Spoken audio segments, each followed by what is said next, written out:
Hello and welcome to another video from flashcardsforkindergarten.com.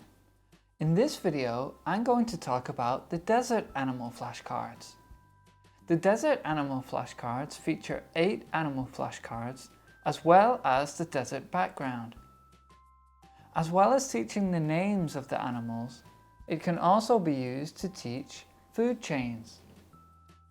For example, a snake eats scorpions, and a hawk eats a snake.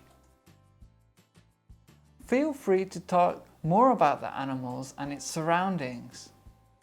Try to teach your children facts about the animals.